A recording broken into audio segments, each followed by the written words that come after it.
Hello everyone, welcome back to our channel and this is lecture number 3 chapter lines and angle exercise 6.1 and question number 1. Question number 1 says in a figure 6.13 line AB and CD intersect at O. दोनों एक दूसरे को काट रही हैं O पर. AOC और BOE का सम दोनों को मिलाकर हमारा 70 है.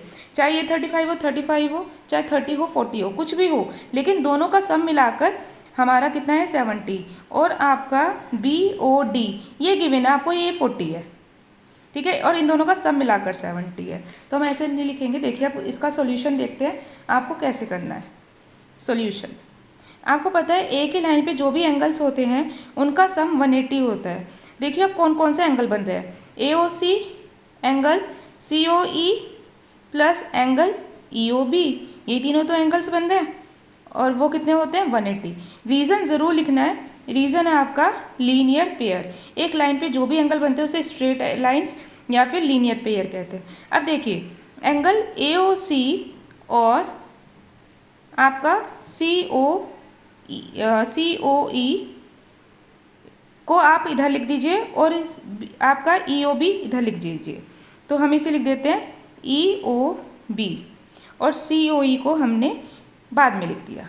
इसमें कोई परेशानी तो नहीं. इंटरचेंज कर दी उनकी पोजीशन. 2 + 1 1 लिखे, 1 + 2 लिखे, इसको यहाँ पे लिख दिया और इसको यहाँ पे लिख दिया.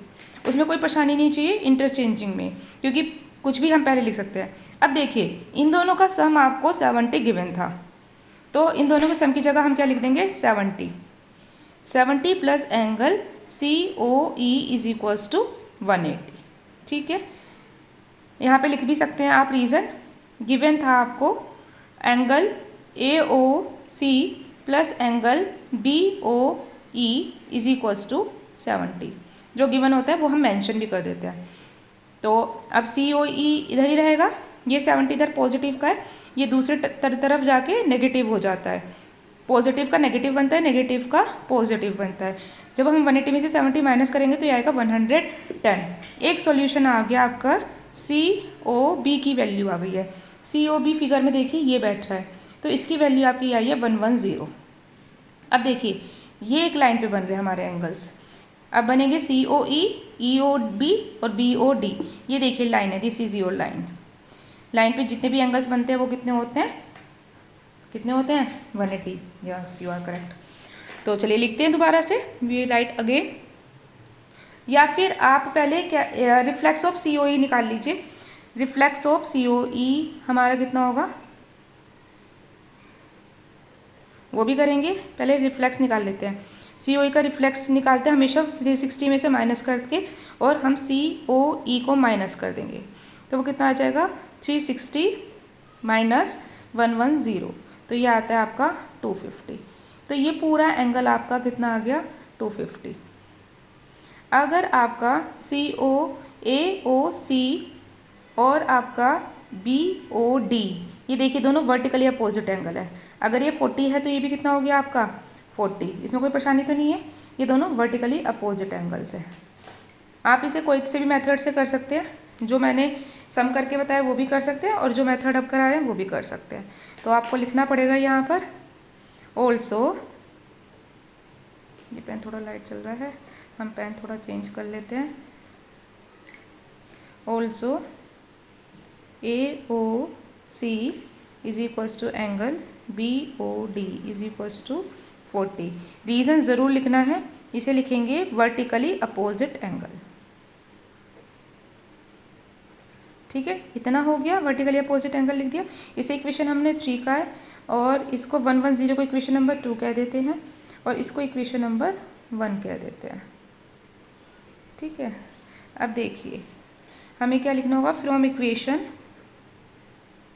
1, 2 एंड 3 वी गेट, हमें क्या मिल रहा है 40 plus 110 plus angle BOE is equals to 180. इधर देखिए आपका BOE ये वाला एंगल हो गया. BOE आपको निकालना है. EOC 110 और ये वाला कितना गिवन था आपको 40. तो मैंने बताया था लाइन का सम कितना होता है 180 होता है, तो इसको और इसको ऐड कर देंगे, उससे आपका ये वाला एंगल आ जाएगा। तो हम एग्जैक्टली यही लिखेंगे यहाँ पे, इन दोनों को प्लस करेंगे तो प्लस करके आता है 150 plus angle BOE is equals to 180 और BOE is equals to 180 minus 150। यहाँ पर पॉजिटिव है, उधर आके दूसरी साइड हमेशा साइंस चेंज होते हैं, डिवाइड होता है तो मल्टीप्लाई, मल्टीप्लाई होता है तो डिवाइड, हमेशा हमें सब कुछ चेंज करना होता है। तो ये आपका क्या हो गया रिक्वायर्ड आंसर। आपको क्या क्या निकालना था इस फिगर में, एक तो आपको ये निकालना था और रिफ्लेक्स निकालना था COE का। हमने दोनों काम कर दिया, COE का रिफ्लेक्स भी निकाल दिया। रिफ्लेक्स हमेशा 360 से माइनस करके आता है, हमारे पास ये वाला एंगल आगे था, 360 में से हमने माइनस कर दिया 110, तो आपका आ गया रिफ्लेक्स ऑफ COE। और आपको फाइंड आउट करना था BOE, वो हम लाइन लेके करेंगे। ठीक है, क्लियर है। क्वेश्चन नंबर 2 पे चलते हैं। Question number 2 says, question number 2 पे देखेंगे इन अ फिगर 6.14 लाइन, देखिए अब एक लाइन दे रखी है XY और एक दे रखी है MN, दो आपको लाइन दे रखी हैं और क्या बोला है, दोनों इंटरसेक्ट कर रही हैं O पॉइंट पर। ठीक है, इंटरसेक्ट एट O। आपको क्या करना होगा, अब आपको गिवन है, क्या गिवन है, POY आपका ये वाला है, POY आपका 90 है एंड A रेशो B कितना दे रखा है 2:3, मतलब ये इसका 2 टाइम है और ये इसका 3 टाइम्स है और इन दोनों का सम 90 होगा और आपको निकालना है C। देखिए पहले आपको क्या लिखेंगे, रे सॉल्यूशन, रे OP stands on line XY। OP जो है स्टैंड्स कर रही है XY पर, अगर स्टैंड कर रही है तो XOP प्लस एंगल POY का सम 180 होगा। रीज़न बस इसमें लीनियर पेयर लिखना है, ये याद रखना, जो भी एंगल बन रहे हैं वो लीनियर पेयर है, XOP और POY, इन दोनों का सम 90 होगा। अब देखिए XOP एंगल कितना आ जाएगा, इसके जगह हम 90 लिख सकते हैं और इज इक्वल्स टू 180, तो हमारा XOP कितना आ जाएगा 180 माइनस 90, क्योंकि बेटा हमें सिर्फ इतना गिवन था कि ये POX हमारा 90 है, जब तक हमें जो गिवन होता है हम उसी को मानते हैं, तो हमें XOY पता है 90 आएगा, लेकिन हमें करके दिखाना पड़ेगा, तो हमने कर दिया, तो हमारा XOP कितना आ गया 180 माइनस 90 इज़ 90, तो ये आ गया आपका 90। जो भी आप आंसर्स होते हैं उसे ब्रैकेट में ज़रूर बॉक्स में बंद करते हैं। अब देखिए आपको पता चल गया XO ये आपका O है, XOM plus angle MOP is equals to 90।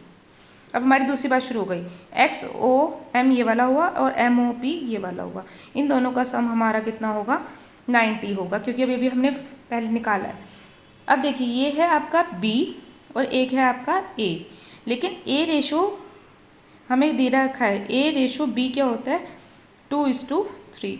जब भी हम रेशो हटाते हैं तो हम एक कांस्टेंट लगाते हैं, तो हम इसे लिख सकते हैं 2x एंड 3x।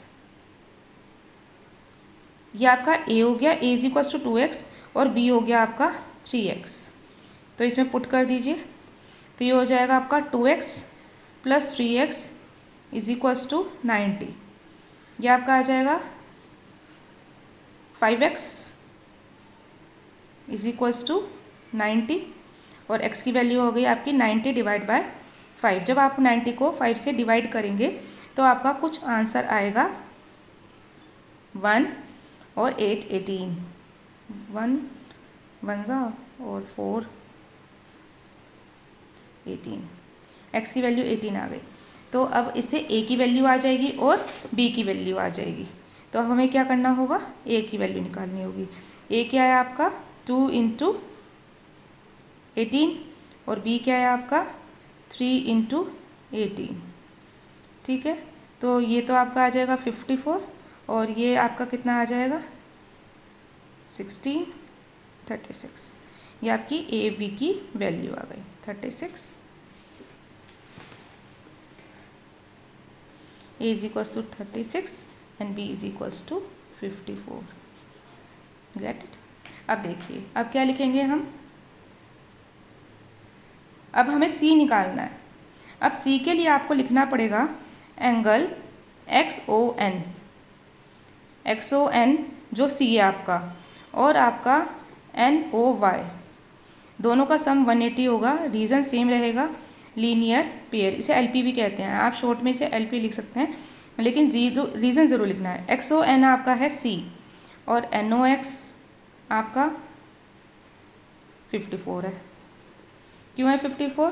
क्योंकि आपका वर्टिकली अपोजिट एंगल हो जाएगा। यहाँ पर आप लिख दीजिए, यहाँ पे आप इसे करके दिखाएंगे।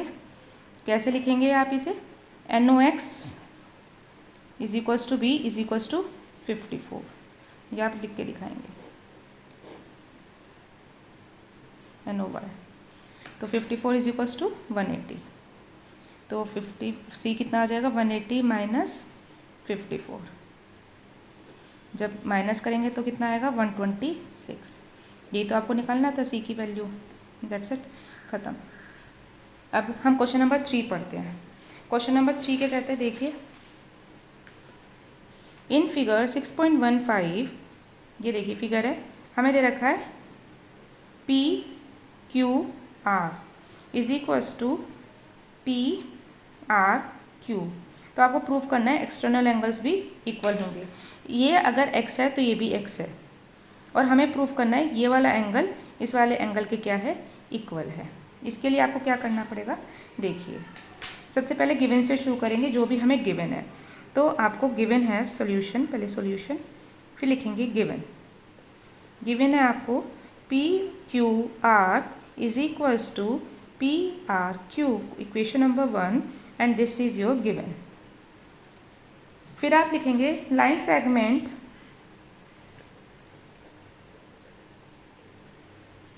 PQ स्टैंड्स किस पे खड़ी है?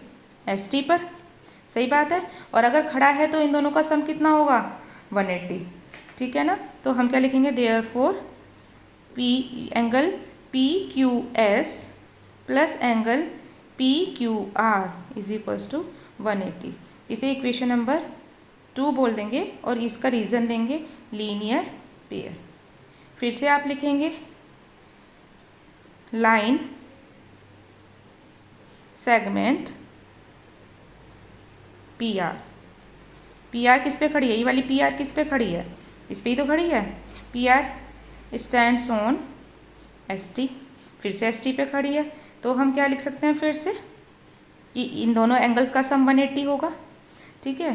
तो ये हो जाएगा आपका PRQ plus angle PRT is equals to 180। Equation number 3, reason same रहेगा, लीनियर पेयर। अब देखिए, आप इक्वेटिंग करेंगे equation first, second and third, और उससे क्या निकालेंगे? सॉल्यूशन। तो फिर हम फ्रॉम लिखेंगे, from second, third and second we get, दोनों 180 के इक्वल है ना। तो अगर RHS हमारा इक्वल है तो LHS भी क्या होगा? इक्वल। तो हम लिख सकते हैं PQS plus PQR is equals to PRQ plus angle PRT। अब देखिए क्या गिवन था, फ्रॉम फर्स्ट से हमारा POQ ये वाला एंगल इस वाले का एंगल है, तो POQ लिखा है, ये वाला लिखा है, और PRQ ये वाला लिखा है। इस वाले एंगल से ये वाला एंगल क्या हो जाएगा? कैंसिल, क्योंकि दोनों इक्वल है। अगर ये 10 है तो ये भी 10 है, तो दोनों साइड पे 10 10 हो गया ना। तो क्या आया हमारा? PQS is equals to PRT, ठीक है। ये दोनों हमारे क्या हो गए? इक्वल। एक बार दोबारा देख लेते हैं क्या है क्वेश्चन। देखिए, हमें ये दोनों क्वेश्चन में इक्वल दे रखा है कि हमारा PQR इक्वल्स टू PRQ। तो अगर ये x है तो ये भी कितना है? x। और आपको फाइंड आउट क्या करना है? ये वाला एंगल इस वाले एंगल के इक्वल है। अब आप कहेंगे कि ये वाली जो लाइन है ये इस रे पे खड़ी है, तो इन दोनों का सम कितना होगा? 180। इसी तरह से फिर से ये वाली जो रे है वो इस लाइन पे खड़ी है, तो इन दोनों का सम कितना होगा? 180। तो हम क्या, जब ये हमारा दोनों साइड में इक्वल है तो हमारी दोनों इक्वेशन क्या हो गई? एक दूसरे के इक्वल हो गई, क्योंकि दोनों क्या है? 180 180। तो ऐसा होता है कि अगर ये 10 है तो ये भी 10 है, वो 20 है तो 20 है, तो ये भी इसके इक्वल है, ये इसके इक्वल, ये इसके इक्वल, ये दोनों आपस में इक्वल, तो ये भी तो आपस में इक्वल होंगी, तो दोनों को इक्वल पुट कर देंगे। और यहाँ से हमें गिवन था तो ये दोनों काट दिया हमने। तो बस ये this is your required solution. Thank you.